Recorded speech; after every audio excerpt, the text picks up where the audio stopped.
Yeah. Check. Hello, I'm Ryan from Kinfolk Barber Shop, joined with Fraser from EH9. Hello everyone.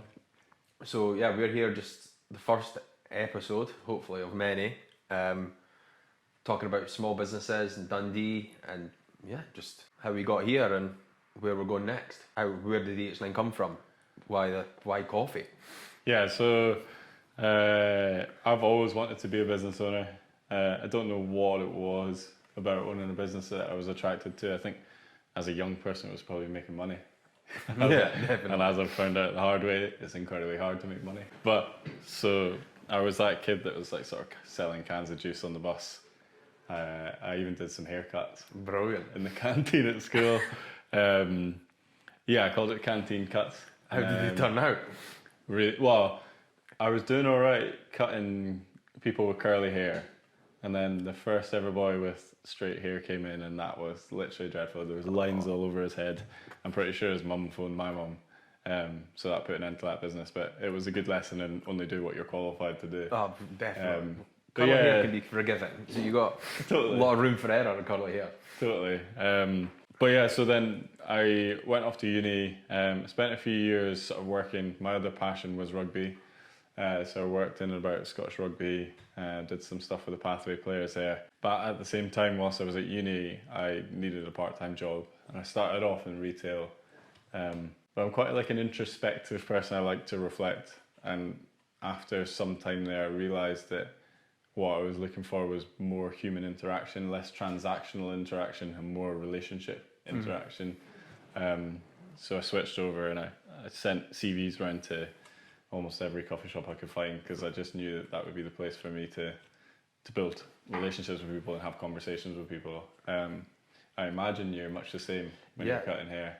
Pretty much. I started in retail as well and working in hospitality, and I enjoyed the customer element to some degree, but not. I didn't like being told what to do. Yeah, so totally. I kind of needed to be self-employed. Like, got to the point where I'd walked out on numerous jobs, like I don't know, 6 or 7, and pretty much walked out there and then. And I was like, I need to work for myself. And I took what I enjoyed about retail and what I enjoyed about hospitality, and then barbering. Yeah, it's the perfect came up. mix. Yeah. I mean, I was the same, and I sort of landed in coffee, and like before much time passed, I sort of had dived into the world of specialty coffee. EH9 is a passion project. I became completely obsessed with the idea of specialty coffee and building communities around serving a product that is like, it's almost universal. I kept chipping away at that. I worked part-time as a barista after I graduated for a while, but was just sofa surfing. I couldn't even afford to pay rent in Edinburgh. I was like, I wouldn't say I was homeless because that's maybe not fair, but I like genuinely couldn't hold down a stable flat. Was working minimum wage and was just basically burnt out. Yeah, it's tough. So I went into the corporate world. I got a job back at Scottish Rugby at Murrayfield, and did sales. And that was like, again, it was like, right, you can chat to people, you gab away on the phone all day. But there was just something just itching at me, and it was just that coffee idea. And you'll maybe be the same. It's like when you have these ideas that you feel completely compelled to do, it's like you'll be so annoyed at yourself for not doing it. Yeah, you can't think about anything else. Totally. Yeah, it's brilliant. Like you said, I was exactly the same. Just had an idea and I was working somewhere else, and I knew what I was working towards. When did you start Kinfolk? 2 years ago in January. It's just past 2 years. Oh, yeah. So I was self-employed before. I just used to rent a chair. So you kind of get a taste of running your own business. Without all of the expenses. You still got to earn enough to pay your chair, still got to worry sometimes about the products and stuff, and totally. And then when I got into the hair systems, that started to take over, and they were becoming so popular. I needed my own space, and that was for me. That was the point to go for it. Yeah. In my case, it was like, so lockdown happened. I moved out of my Edinburgh flat and was on furlough from Scottish Rugby. I had all this time on my hands, and again, that little thing was just like, coffee shop. And I basically had this moment of realisation that I would never have a year of my life. I didn't know it was going to be a year at the time, but a period of time where I was getting paid from a job but wasn't doing anything. And I thought, right, I'm just going to write a business plan. Even if I don't use it, I'm just going to do it. And I spent best part of a year studying it, fanatically studying it. And I realised that Dundee was the place for me over Edinburgh, It appeared to be an emerging market for what I was trying to do. I liked the size of it. I liked the people, and also like the fixed costs weren't as high. Yeah. So I just thought, right, this is lower hanging fruit for me here, and I think I'll have a better time doing it there. So we started looking in Dundee, and tried a few commercial units, and then this one on the Perth Road came up, and it was just like fate. It was like, okay, perfect spot, perfect size, let's go. Why the Perth Road specifically? Obviously, was it the unit that attracted you here, or the physical Perth Road itself and the other shops that are here? Do you know, as someone who hadn't done business stuff in Dundee before, I had it in my head that the Perth Road would be really expensive. Yeah, I thought the same. Yeah. But I knew in my head that this is the place that everyone has that recall with us. This is where the small businesses go. This is the like kind of vibey place where all the students live and stuff. And I just thought that would carry a price tag.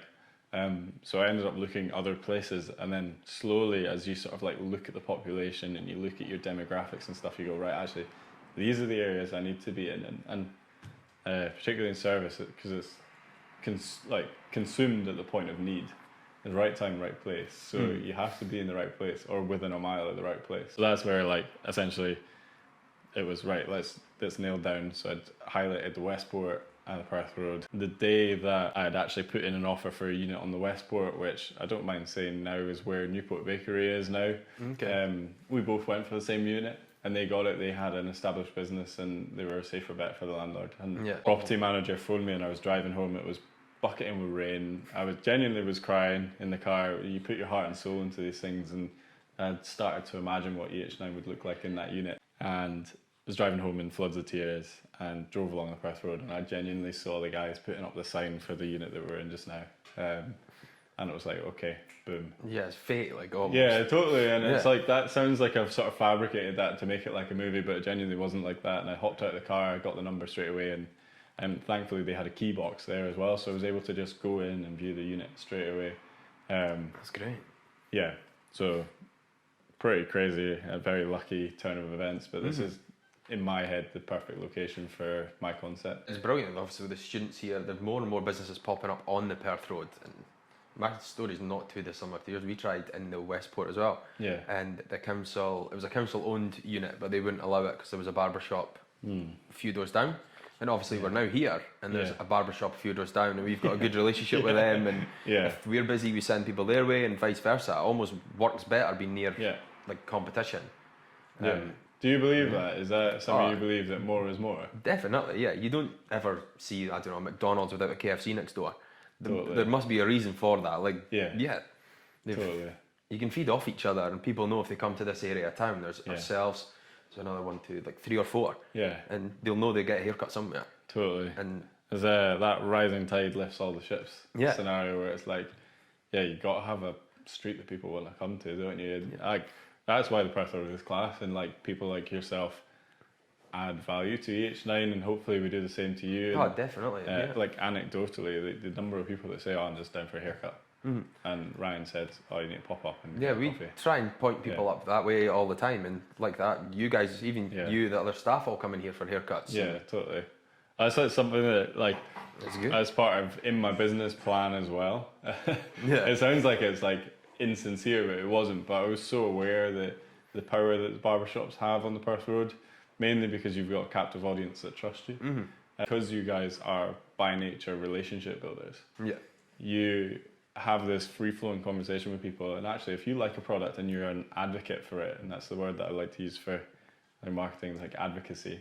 If you're an advocate for my business, I know for a fact that you're going to tell people over and over and over, and they're going to listen. Yeah, I think barbershops, I don't think people quite tap into that as much. Totally. Like, there's 3 of us in here, and if we're all fully booked on a 10-hour day, totally. You know, you're seeing 15, 30, 45 people. Totally. Just in a day. And if your cup's sitting next to our station, or even we've got your clothing, we've got your socks, we've got t-shirts, everything, and like that, we will tell people to head up. You know, like online you get like affiliate links. There genuinely should be, and I've like tried to circle around. Maybe I'm giving away an idea to everyone who's watching this. I've tried to circle around it, and I haven't quite landed on the right scenario for it. But something like, do you know when you're in Magaluf, right, and you get stopped well, if you've been to Magaluf or somewhere similar. Somewhere similar, yeah. But you get stopped by the guys that go, right, go and say my name on the door. Mm-hmm. They're getting something out of that, right? Yeah. And I, like, in my head, there must be a program that a coffee shop or something that is a service that is consumed at a point of need could tap into barber shops and say, right, you've got an affiliate. It might be a stamp card, it might be a discount card or whatever, but it's like, oh yeah, go up there, you get a cheap coffee after my haircut. Yeah. Something like that. So we should chat about Well, that. I'd be up for that. Like, it could work both ways. Yeah, if somebody brings in totally. a coffee cup, we'll give them a discount, and vice versa.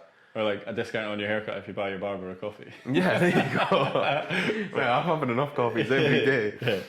No, I definitely think that's something that could work, and it's something I'd like to explore. Just not with yourself, just with other businesses. You can all kind of feed off each other and point people in the right direction. And especially the way the world's going, like I don't see people going out drinking as much and doing that. So coffee culture is just taking off because for sure. I'd rather go for a coffee in the afternoon than stay out too late. That's so we opened like just after COVID as well, and actually I won't name them, but like a really wise person that I know who's done really well in life, like, and is straight to the point, asked me the question, don't you think it's dumb to open right now? And I was like, what do you mean? And they say, oh, well, there's massive risk. Everything is leaning towards you're going to end up into a recession with the amount of borrowing that the country's had, all that sort of stuff. Why are you doing this? And my reply was, coffee will be safe. Yeah. Because these are like little treats that, like getting your haircut, like as in you're just not going to get your haircut. And coffee is one of those things that's like, it's not as expensive as a pint. But it does give you a wee bit of joy in your day when you're struggling to make ends meet or whatever.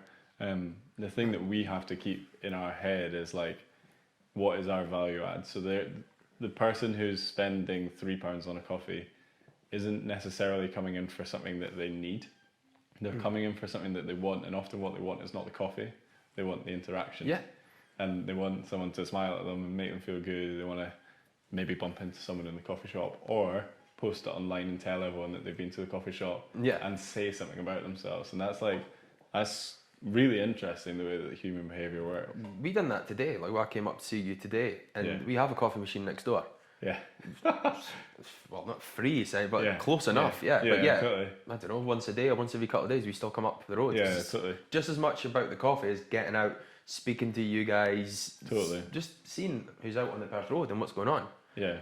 It is. It's not like, I suppose the coffee is a luxury, as is a haircut, but totally. Yeah, like you're saying, a coffee is £3. A night out's a little bit more. And a haircut, you can only put them off for so long as well, then totally, man. You're back. And that's why I like the hair systems as well, though, because I've got that repeat custom. Yeah. When your wig's coming off, it's coming off. Yeah. And that's where I like fit in and can bring something a bit different to barbering, especially in the Perth Road. You must learn so much about people.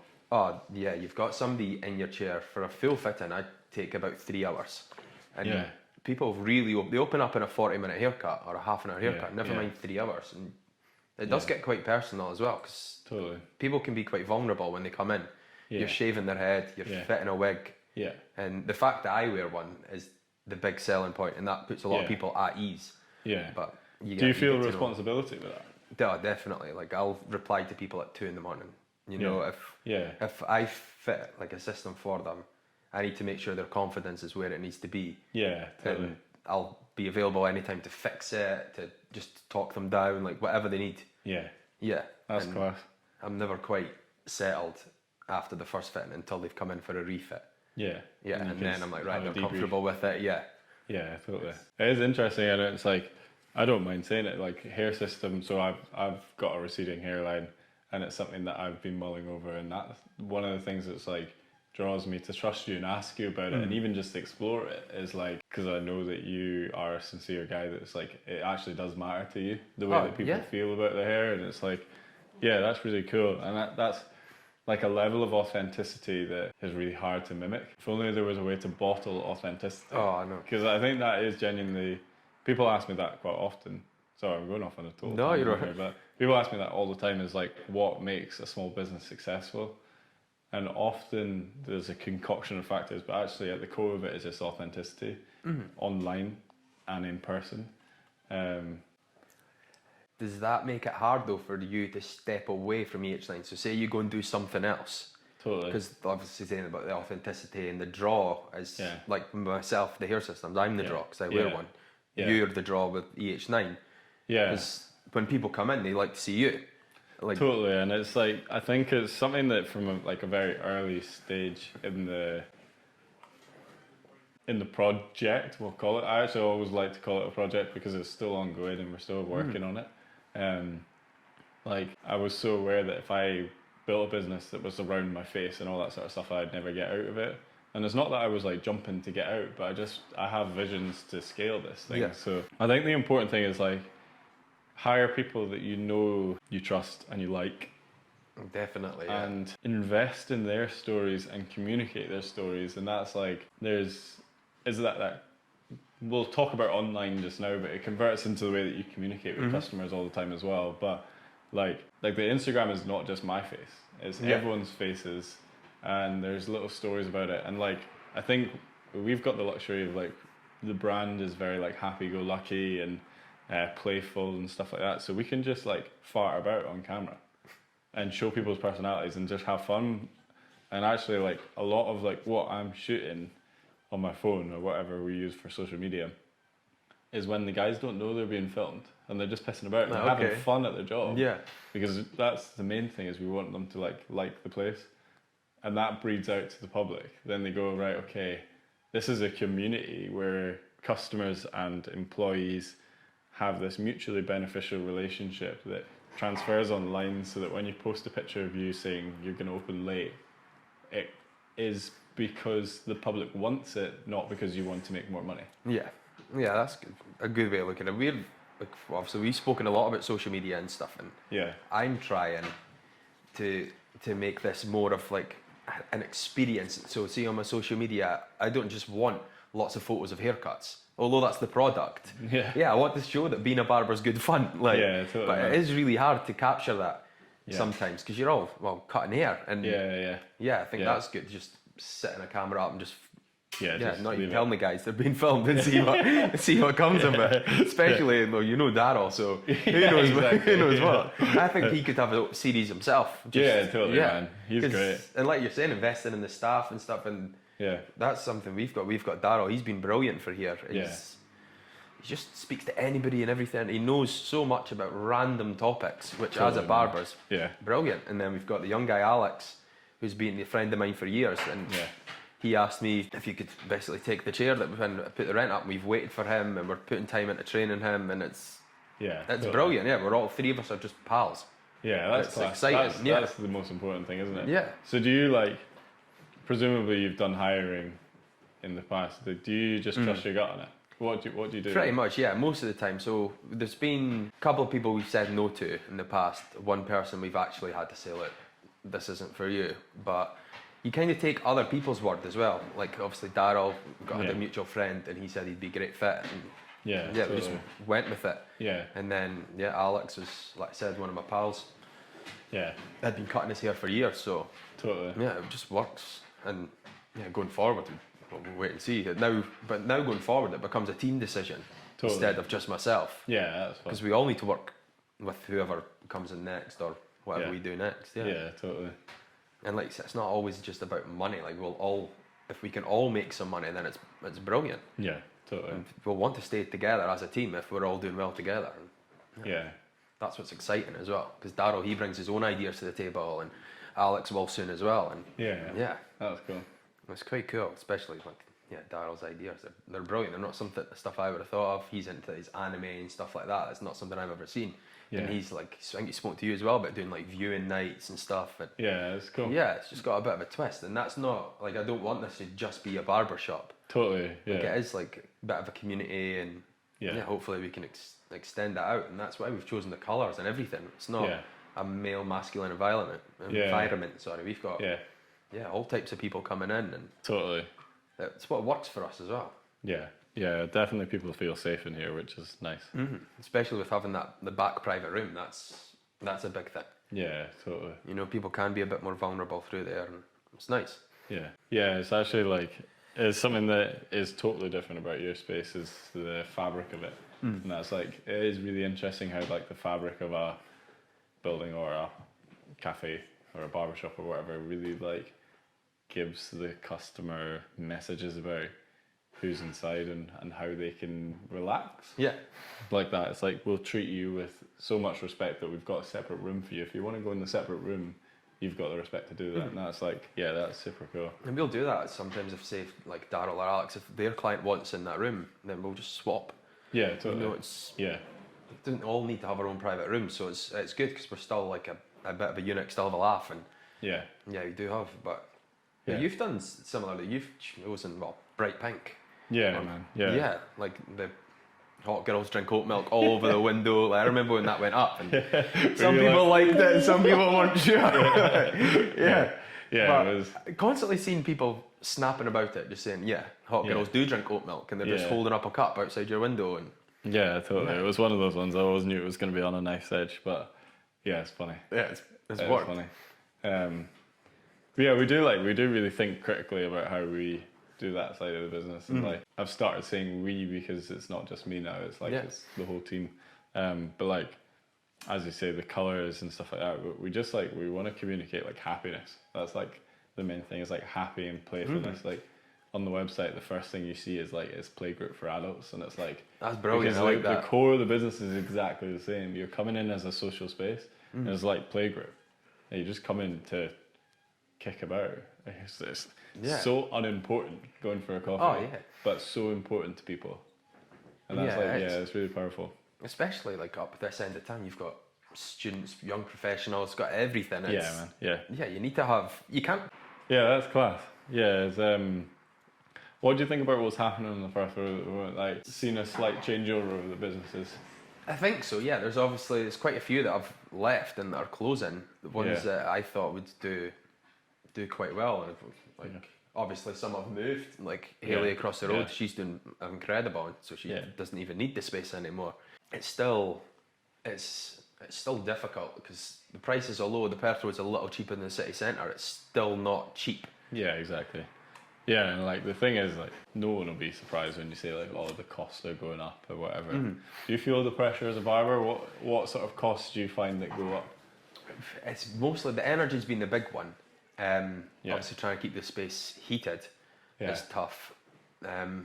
Our costs don't, out with our belts, they don't really increase too much. We don't buy much in. We just, once we've bought our tools, they serve us for quite a while. But when we have gone into things like the clothing we're doing and the products, we do see an increase in that. And we can't, I feel like personally, I can't put my price up every time somebody else does. Yeah, so totally. I just make a little bit less on everything every time, but then at some point it's got to burst or it's got to... Yeah, totally. And that's where I kind of struggle, because these things are extra in a barbershop. We don't really need them. So I'm like, do I increase the price on them, or do I just... They are just a little bonus. Why do you make the decision to do it then? Because we put a survey out after our first year asking what people would like to see from Kinfolk. Yeah. I thought it'd be hair related, but everybody wanted clothing. So that's why we done it. But it is also nice having, we need something on the wall, so it may as well be something we can sell. Yeah, totally. Yeah. I have this thing about merch for small businesses. Like it's like definitely this like subside of fashion that's small business supporting. It's usually t-shirts or totes. Yeah. I have this feeling that it's not really about the clothes. It's about that message of like, I support this thing. Yeah. And you like wear the billboard and you go, and like often you hear people in the pub say, my barber, my barber, my barber. I got a Ryan. And it's like, it's a level of like, it's not status, but it's a way of communicating something about you. It's like, I support small businesses.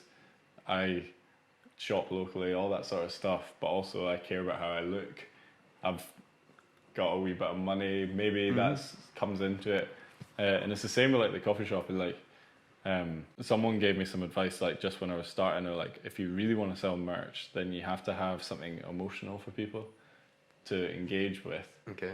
Or you have to have emotion about your business. And that doesn't necessarily mean sadness or happiness, but it's like joy, excitement, all that sort of stuff. And like, I think if your business like comes across to do well and be on the way up, people want to be part of that. People want to push it on. It's optimism. And that's the thing, is like optimism is like so powerful, and it's refreshing as well at the same time. It's nice just walking down the road seeing people like Totally. wearing your stuff as well. Yeah, but totally, man. yeah, it's support.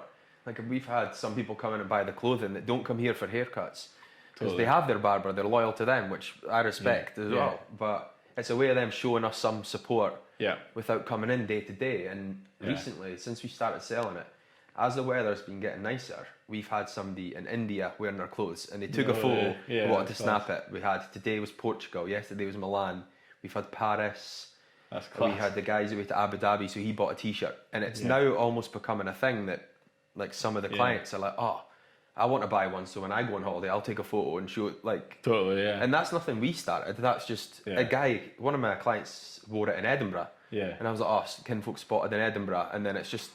Boom, boom, boom, yeah, it's almost like people are like, well, I've been on a nicer holiday. And see how far you can get away. Yeah, how far around the world it can all go. And yeah, that's it. It's nice, yeah. Yeah, we get similar things actually. It's so funny. And it's good just something to share that, like we were saying earlier, it's not hair related. Yeah, you totally. know? The thing that we've sold most of merch-wise actually is like, well, so this t-shirt we've sold the most of, but second to that was the ones that said hospitality is hard. I remember that, yeah. No reference to like EH9 really. There was a tiny little bit underneath that said EH9 on it. But it was about the message that we were trying to put out, and they just went boom, boom, boom, boom. And we couldn't stop printing them because it was like boom, boom, boom, boom, boom. And that's normally bragging about how much merch we're selling. It's like, actually there, we found the key is like, you got to think critically about what people actually really want from a t-shirt. It's like it's a signal outwards. I find all that sort of stuff like really, really interesting. But maybe I'm too much of a nerd about it all. No, it's interesting, especially with the hospitality, because hospitality is hard. And how many, well, both of us sitting here, we've both, well, you still work in hospitality, but we've both done horrible hospitality jobs. Totally. And almost everybody has at some point. And totally. Yeah, so that does gives people something to latch onto a bit and say, yeah, I agree with that, and I'm going to show everybody that I agree with it. Totally, yeah.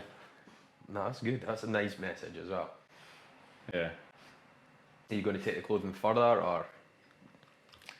It's something like we've done periodic capsule style stuff, and over the last 6 months, mainly because like we've got a couple of really big projects that are on that are taking a lot of my time.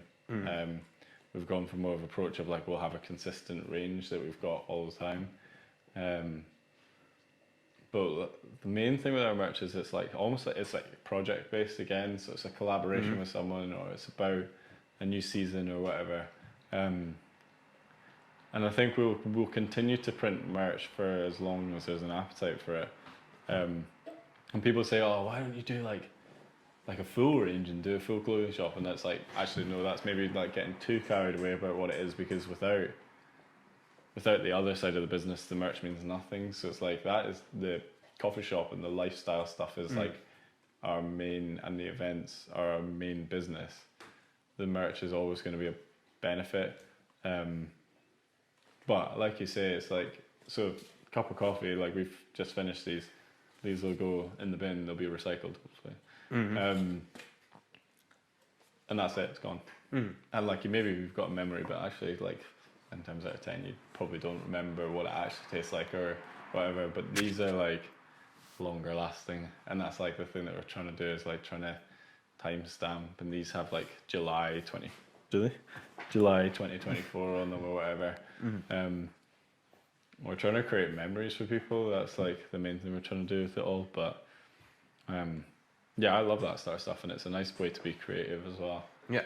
It's just a reflection of your brand. Like, yeah, totally. It's bright, it's colourful, it's it's got everything on it that you like. Yeah. That's it. Like, I'm in a really, really fortunate position. Like, don't get me wrong, there's horrible bits about running a business, and you'll be the same. Yeah. Sometimes it's really thankless. It can be, yeah. It's late nights, early mornings, and yeah, you've got to, the things like coming in and cleaning the shop. Yeah. You know, for a while, didn't have to do it. We're fortunate enough to, you know, I had somebody coming in and cleaning it, but circumstances change, and now I'm cleaning it again. And but that's the side that people don't see. But sometimes that's quite nice to come back and reflect on, like, I started doing this, and I'm cleaning the shop, and I love it. Totally, and it's like, and on the flip side of that as well, you have like so much freedom to do projects that you want to do. Like you've got like merch, you've got candles, you've got all these things that are like, they're wicked projects, and that like, from speaking to you and from knowing you, it's like these motivate you, and you can tell that externally. But it's like, actually, what job is there where you can like almost entirely choose your path? Well, even what we're doing right now, Totally. we're just sitting chatting away, and you don't know where it's going to go, or where this video podcast thing can go. And do people ask you about the future a lot? Oh, all the time. I imagine you're the same, especially because we know you've got some stuff on the go, and they always ask what you're up to next. And a lot of the time I will just tell people what I'm trying to do. Yeah, totally. Because I'm not against like letting other people know. I'm not trying to step on anybody's toes. I'm just trying to do my thing, and I'm happy to help other barbers out as well. Like if people ask me questions, I'll reply. There's enough heads for everybody to cut, and you're the same. Like I've seen you and your guys train in other coffee shops, and definitely. Like we're in like a massive part of like our mission. I'm aware that I use like really like sort of like corporate terms.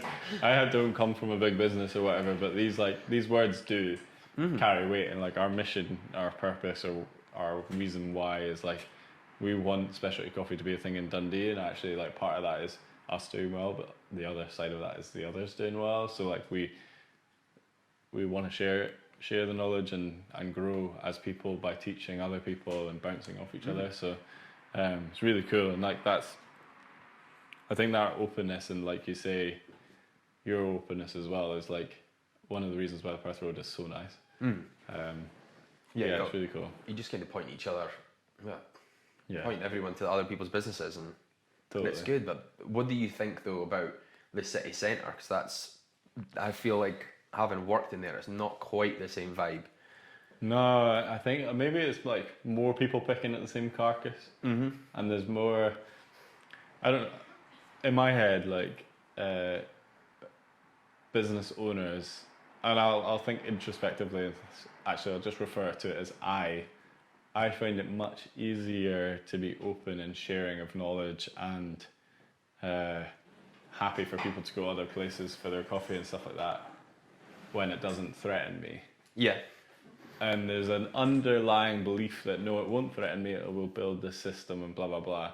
But actually, if we were all fighting for the same 4 people, like it is in the city centre at times, then get to actual... I'm not telling you my secrets. Maybe not as friendly. I'm not going to train you because I need to survive. And that's like, I feel like sometimes the city centre forces that, and that like it kind of is, like, hopefully we'll keep the discussion positive, but actually the city centre is dire. Yeah. At the moment. It's something that I like when I was looking for a space. I wanted away from. Yeah, totally. It was the unknown as well, with the low emission zone and everything else that's happening. There didn't seem to be a clear plan at the time of what was happening, and I didn't know. Totally.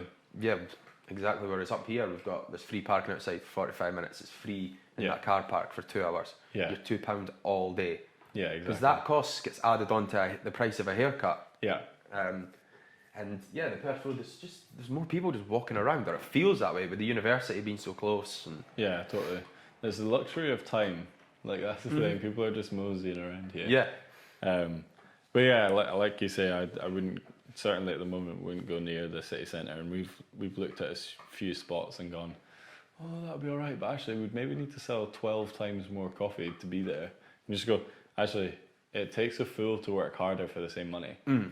And as I say, we're not in it for the money, but like you've got a certain capacity for work, right? You've got bills to pay. I don't think you or I could work 12 times harder. No, definitely something not. would have to go. Yeah, it's mad. It often it would be your, I don't know, relationships like out with work that suffer, but I think the Perth Road is that good middle ground. It's nice.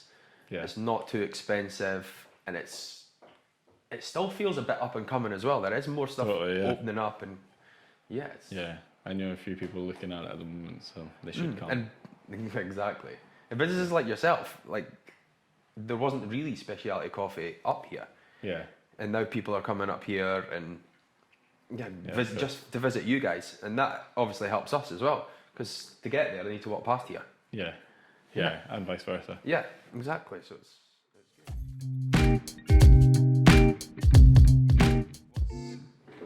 let's keep it business. We'll not go personal like that. But what's the worst decision you've made in business? Personal. Not personal, just business. Oh, there was this one time. That's a good one. So there was an event recently that we took that, like, again, like, being a reflective person, I've thought long and hard about why we made the decision and why it wasn't the best thing to do for the business. But essentially it was like this quite glamorous event that I wanted to be able to tell my friends and my mum and put online that we were doing. So we shouted about it. Yeah. And it was like, so we got offered the event and it was like, yeah, I'll bite your hand off at that. We'll do that. We're going to plough resources into this. And the motivation there wasn't as a business owner, okay, there's a business opportunity. It was as a business owner, there's an opportunity for my ego. And I say that, and that like sounds very self-detrimental, but actually it's a really progressive lesson to learn. Is like everyone, I want people to think I'm doing well. I want people to think the business is doing well. And like at the time, I was feeling stressed with work. We'd had a quiet January. It was like, right, let's go for this and let's plough. So we had 4 members of staff working 15-hour days. I put a couple of £100 into designing the bar, blah, blah, blah. And we arrived at the event and there was no one there. Oh. And we didn't sell anything. And I probably lost the equivalent of a summer holiday in a day. But it was a very valuable lesson. Yeah, lesson learned, yeah. Yeah, totally. But, and again, it does just teach you to like really think critically. And like, again, I think we were saying that like off cameras, like, you make so many decisions on a daily basis, and actually like a lot of the time you're just trying to make the right decision. And that's our job, is like, you've got these facts and you're just trying to choose the right one. And you're just trying to do that. And if you get it right more times than you get it wrong, then you're going to do well. And if not, then you're going to go back, but it's not the end of the world. And sometimes and it's like, it is just like, sorry, I'm exciting the dog with my hands. It's like, do you know, it's like, it can be exhausting, but it's also, when it's going right, it's an amazing feeling. You're going to get stuff wrong. Oh, yeah. For sure. Yeah. We've had like, I had a pop-up in St Andrews, and that's somewhere I really want to be. And that was me wanting to be there, and I've done one paid haircut. Yeah. You know, and he came from here. I wasn't here, so he drove over there. There's no new clients, nothing. Yeah. And it wasn't ideal, but and like you lose a day's wage, and I don't know how many clients you maybe potentially have missed out on, or annoyed that, you know, your regular Saturday isn't spent in the shop. Yeah. You know? For sure. Yeah. Do you like, with that, when you do make a bad decision, how do you feel about it? It's just a learning curve, really. You know, I still, even though it wasn't the worst decision probably I've made, it was just didn't go well. Yeah. But yeah, just learn from it, and I still enjoyed it.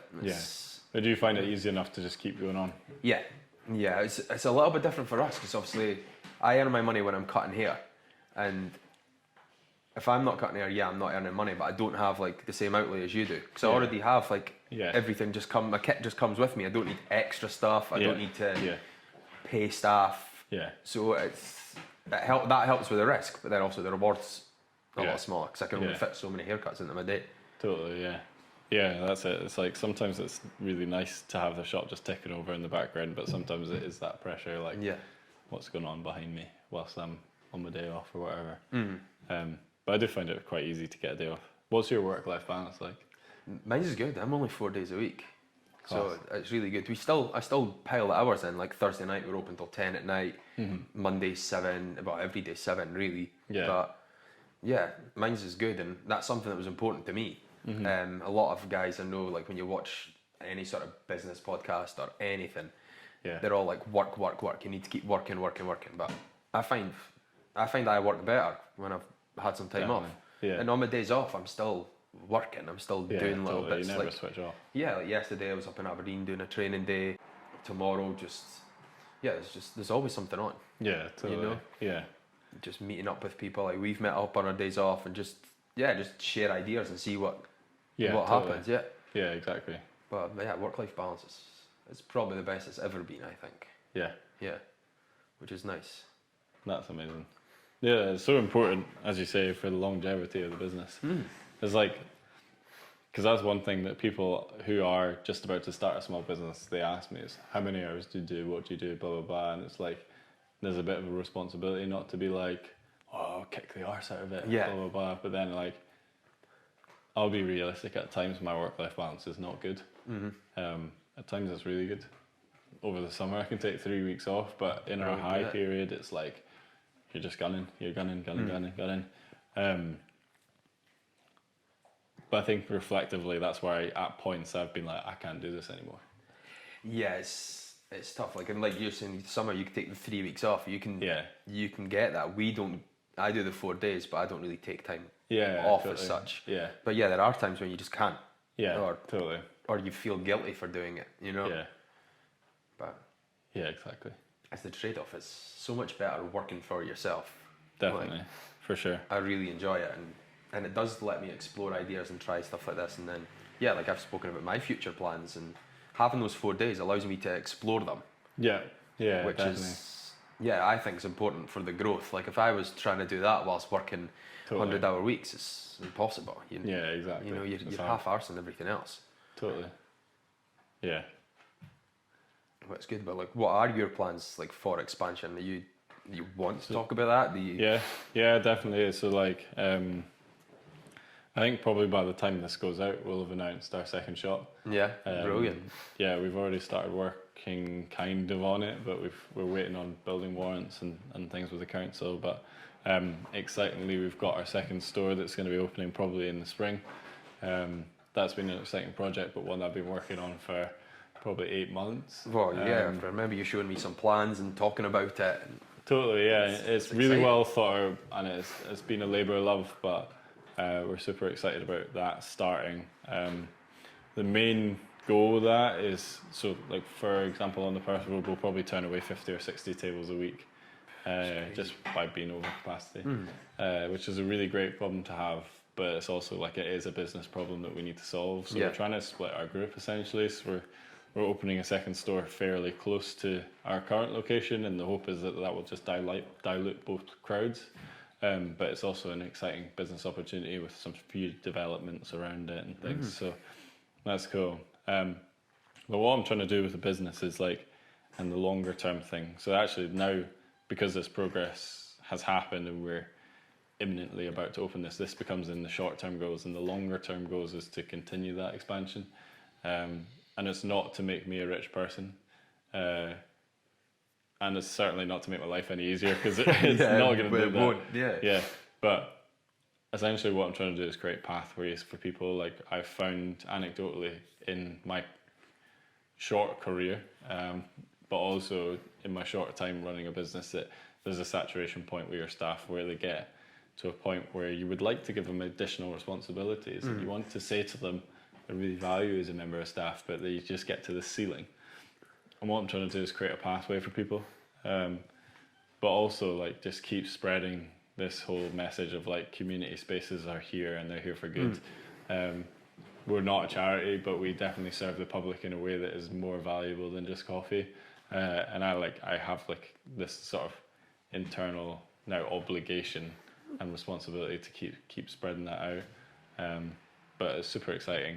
I probably can't do this forever, but no, but it's exciting, yeah. Like opening a new space, and like you're saying with your staff, if you're giving them totally progression or things, they'll and stay like, with you and they'll enjoy it. They'll totally, maybe even be part of it. Even as I've developed this unit and we've been away with our overalls on doing the development work of it, like the team have taken on additional responsibilities and taken it in their stride, and it's like one of those things that's like, is so rewarding. I'm not a parent, and I'm not in the luxury position of having been at the top of an organisation, so I'm still learning the job, but I'm also getting to experience these things for the first time, like what it feels like to delegate something to someone and for them to excel. And I don't know about you, but you probably feel the same with Daryl as well. It's like sometimes when you go, you're reluctant to give something away, and when you give it away and someone does amazing with it, you go, actually, that's amazing. Yeah. That's so good. And actually, what if we could just distill that and keep that going and going and going? And it's like, it's so motivating. You know, give us capacity to do big projects and move dynamically. And yeah, it's really cool.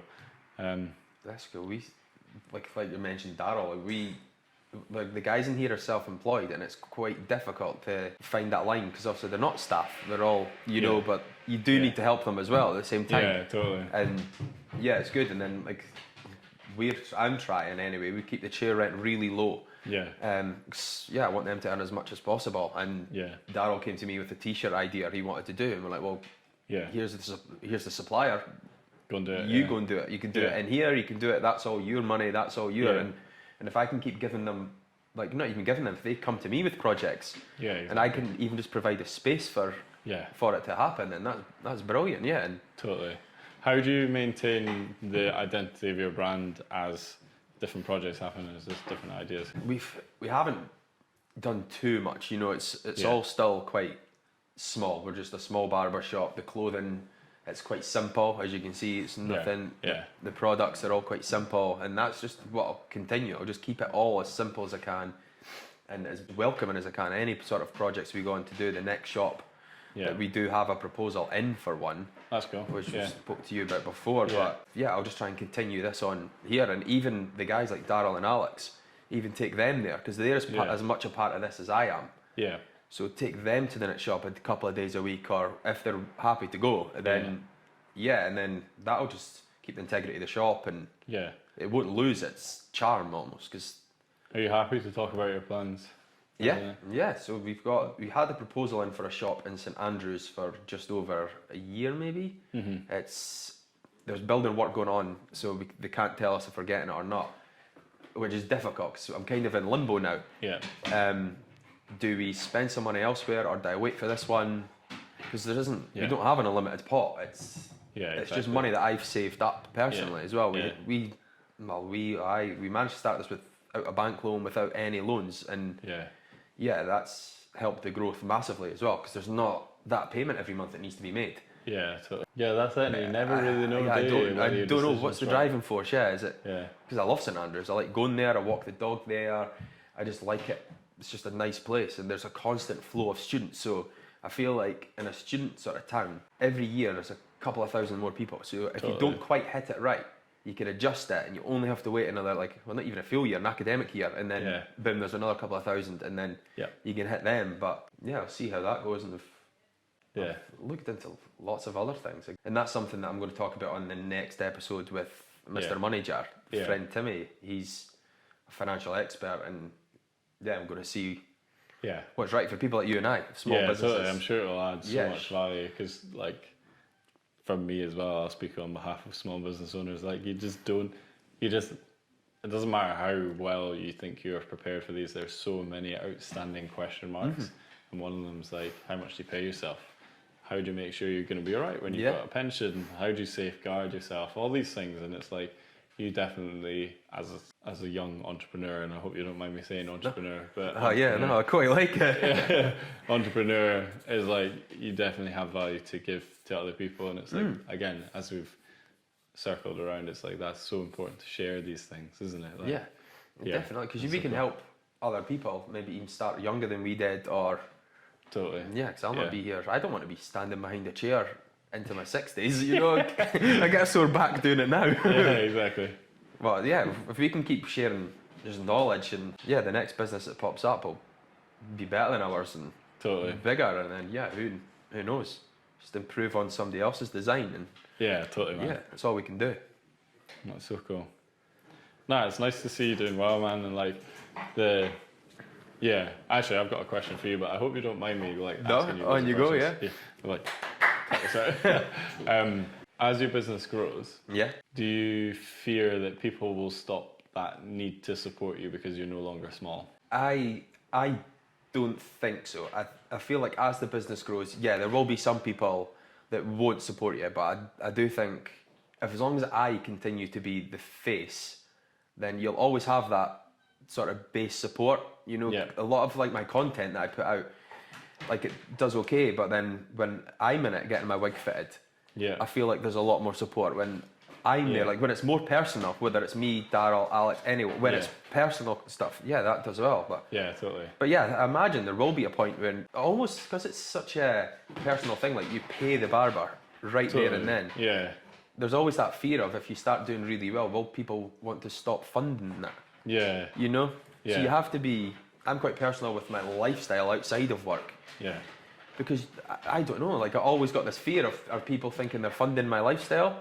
Yeah, totally. Which every job does. Yeah. But because it's so, I'm standing in front of them. Totally, yeah. It's like, it would be a really bad look for me to turn up to work in a Ferrari. Yeah. Because it takes away that small business element. And we're not like a charity case or whatever, but like already with our plans to expand, like people are going, you're doing well. Yeah, I get that. Yeah. I still live with my mum. Yeah. So there's, like, you've got to make sacrifices somewhere. Yeah. Make massive sacrifices in my life, and at times, and this is not meant to be a sub story. It's a personal decision because we're on this growth plan. From day one, I've committed, right, the staff get paid this much, and actually if there's not that money in the bank, then that goes towards the growth pot. That's not me. And at times I'll pay myself less than everyone else. Actually, 9 times out of 10 I pay myself less than everyone else, and that's not me trying to sound like humble. But it's because for me the incentive is not a lifestyle, it's about this vision of this business that's coming out. And I think like, so people see me cutting about or whatever at the weekend, and I'm like cutting about in my Hyundai. Yeah. Hopefully that communicates that despite the fact the business is growing, it's not like I'm driving about in a BMW i8 or anything like that. Yeah, that's a big thing though. Like people seeing what you drive, and what, like I drive a Nissan. It's not. Yeah. And I drive it because it's tax deductible. It's a pickup. It makes makes sense financially. Is it my dream car? Probably not. But I'm the same. Like my money's going back into something else. It's nice though. It's what I want to do. Yeah. I'd rather throw all my money at something, and that's the excitement as well with business. Like your money going. Like it's nerve-wracking, but when your money's going and you're like, oh, this is getting tight. Yeah. That's where the excitement comes. And you've got to think strategically about how you use your resources. Like it is just a game of chess, isn't it? Yeah. You just go like, okay, like how do we lever or pivot or whatever you want to say, but like how can you get yourself out of a problem and maximize the potential of the benefit? Like that's And that's where we'll see what goes next with your exactly. project, my project. We'll see, and then that's why I want to talk to things like Mr. Moneyjan and see how he can help financially. Like are there other things out there that we can do that we're not doing? Totally, like, saving for a pension. I started that quite late. Should we have done that years ago? Are there probably loads of tax benefits to that? I don't know. Yeah, exactly. We'll find out. Yeah, totally.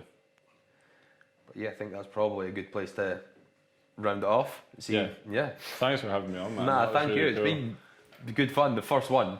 Yeah. Hopefully we'll get you on again, and totally, if it's still going in a year's time, and see how different it is. Yeah. Probably still sitting working on the Perth Road in the wee shop. That's what I like. I like this. All the expansion. Me too, man. I don't want to leave here. Yeah. That's it. Like the Perth Road, because people always say that to me when I tell them we're getting a second shot. They go, "Oh, are you moving?"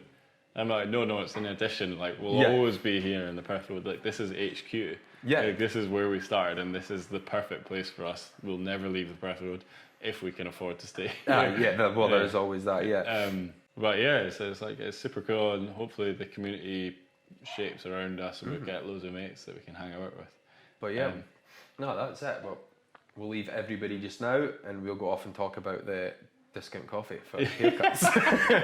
He's going to hold me to that. That's it.